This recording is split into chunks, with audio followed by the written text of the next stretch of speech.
서울에 살고 있었던 결혼 41년 차 60대 김씨 부부는 두 자녀를 낳아 올바르게 다 키운 평범한 중년 부부였습니다.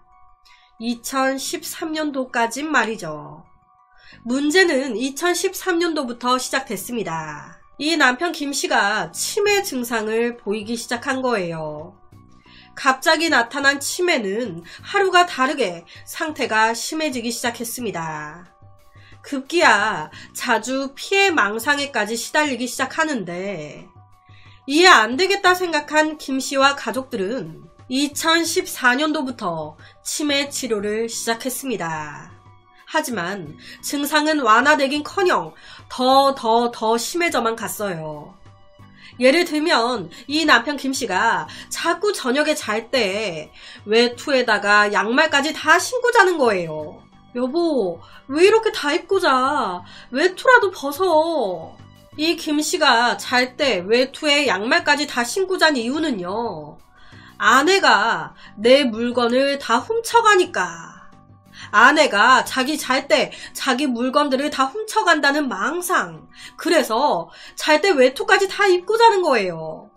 이런 상태에서 3년이 더 흘렀습니다. 2017년. 증상이 어땠겠습니까? 더 심해진 거예요. 2017년 11월부터는 아내에게 손찌검까지 하기 시작합니다. 이 손찌검의 이유도요, 기가 막혀요. 내가 집 마루 장판 밑에 돈을 숨겨뒀는데 이게 오늘 와서 보니까 돈이 싹 없네. 이것도 마누라가 훔쳐간 거야. 이 마누라가 틈만 보이면 내 물건을 이렇게 다 훔쳐간다고. 내가 아주 미쳐버리겠어. 그래서 때리는 거예요. 당연히 마루 바닥에 돈을 숨기고 뭐 가져가고 이런 모든 거 망상이었습니다. 또 한 번은요, 이 남편 김씨가 하도 해지고 낡아 1년 전에 버렸던 옷을 갑자기 찾습니다. 아니, 내 그 옷 어디 갔어? 왜 안 보여? 당연히 없죠. 1년 전에 해져서 버렸는데. 그런데 이거를 못 받아들이는 거예요. 버리긴 뭘 버려. 이거 또 마누라가 훔쳐갔구만. 누구 갖다 주냐?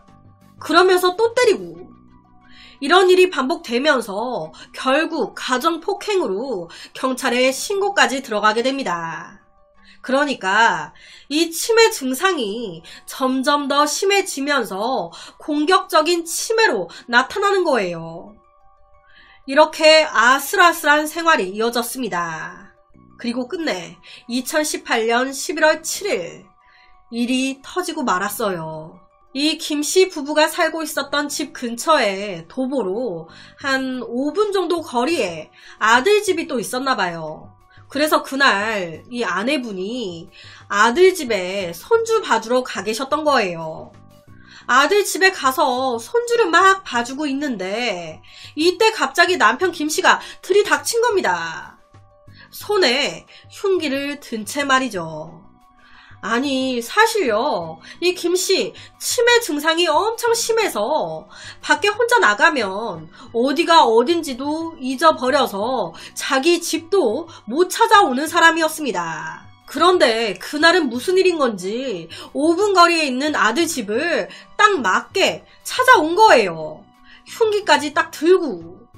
그리곤 놀래 쳐다보는 아내를 바로 갖다 찌른 겁니다. 자기 손주들이 보는 그 앞에서. 그 후에 이 김씨는요, 흉기를 숨겼습니다. 경찰에 체포된 직후 이 김씨는요, 아내가 날 등한시하고 무시하는 것 같아 화가 나서 그랬다고 얘기했습니다. 아내를 죽였습니다. 이 사건에 대해 1심 재판부는 어떤 판결을 내렸을까? 우선 이 김씨 치매 증상이 심했단 말이에요. 여기까지만 들으면 괜히 이 김씨 치매 아닌데 치매인 척한 거 아니야? 치매라면서 흉기를 숨겨?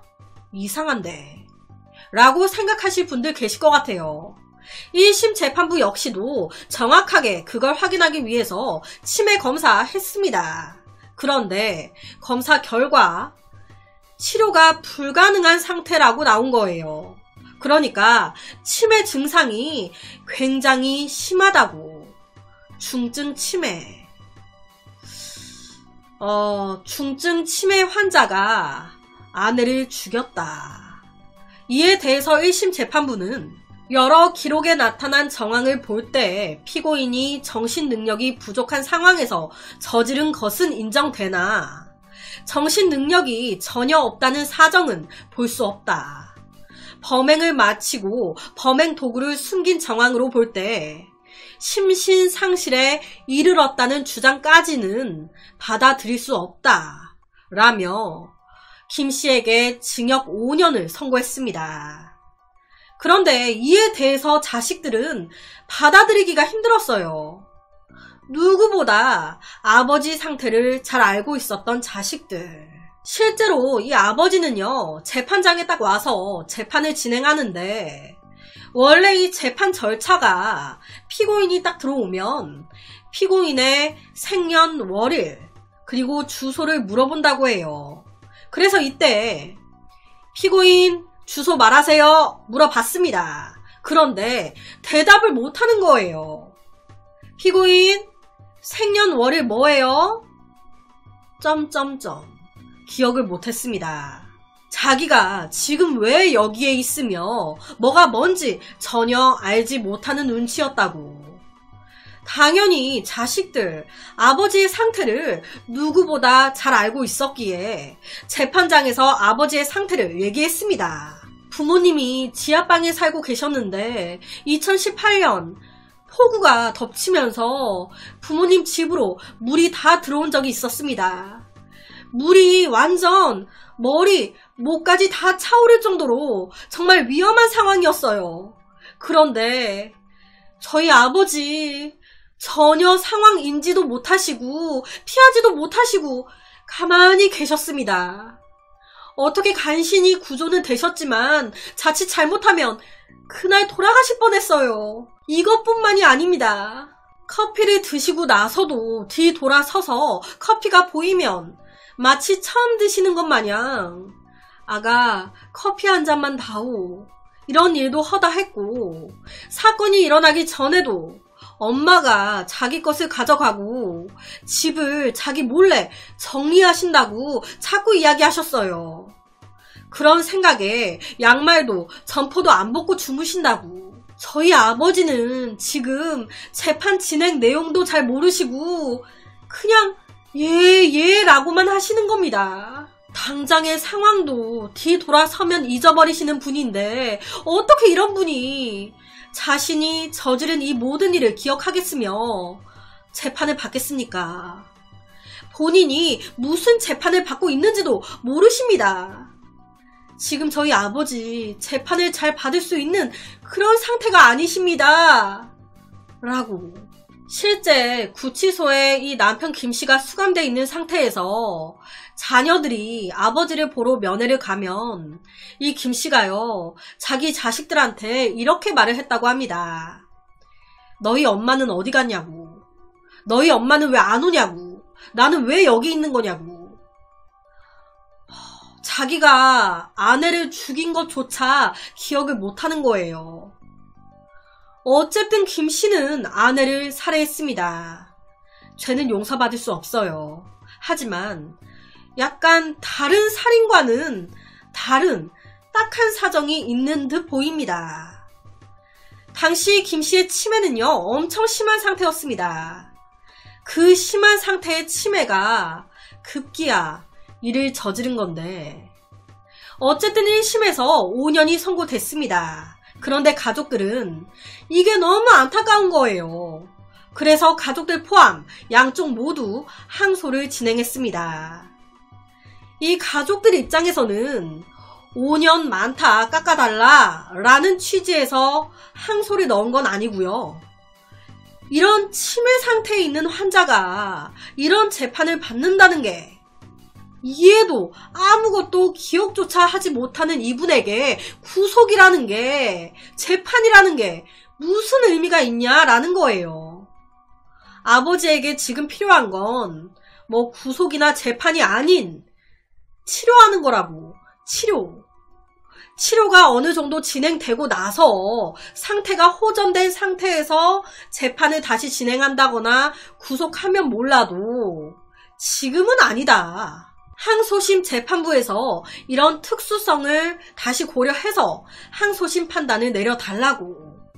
가족들이 탄원서까지 함께 해서 항소심을 넣은 거예요. 그렇게 이어진 항소심. 당시 항소심에 제출된 탄원서의 일부 내용이요. 자녀들이 이 치매에 대해 무지해 사건을 미리 막지 못한 죄책감과 치료 골든타임을 놓쳤다는 상실감이 큽니다.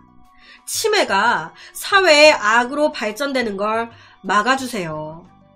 선의적 판결로 치매로 고통받는 유가족을 위한 사회 제도적 장치의 필요성을 알려주십시오. 라고 적혀 있었다고 해요. 세상에 단순한 분노와 비난으로 치부돼 판결되어지는 사건이 아닌 치매가 사회 악으로 발전되는 부분을 국가가 책임지고 막아야 하는 사건으로 생각된다면서 선례적 판결을 통해 가족들이 상처에서 회복될 수 있도록 해달라고.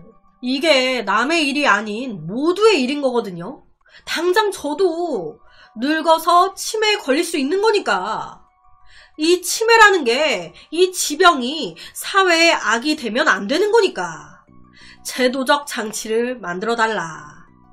이 같은 가족들의 말, 재판부도 받아들였습니다. 재판부는 치매 환자가 치료를 제대로 받지 못하고 석방되는 것도 우리 사회에 큰 위험성을 줄 수 있다. 하지만 그렇다고 해서 구속하는 것도 법률적, 사회적으로 피고인에게도 의미가 없고 좀 아닌 것 같다. 고령화 사회에 진입한 이상 치매 논의는 피할 수 없다.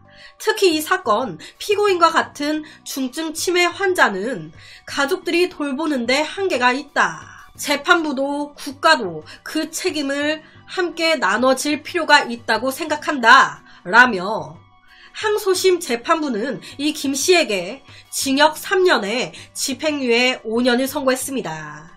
그러면서 조건을 하나 걸었어요. 여러분, 치료법원이라고 아시나요?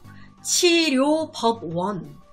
이게 보니까 정신질환 범죄자들에게 구금 대신 치료를 제공하는 법원이라는 의미인데, 치료감호제도랑은 비슷하긴 한데 달라요. 치료감호제도는 치료감호소에 구금을 시켜놓고 치료받도록 하는 건데, 치료법원은 판사, 검사, 변호사, 의사, 시민단체까지 참여해서 이 피고인에게 일정한 과제를 준다고 해요. 일정한 과제. 치료를 잘 받고 오라는 과제.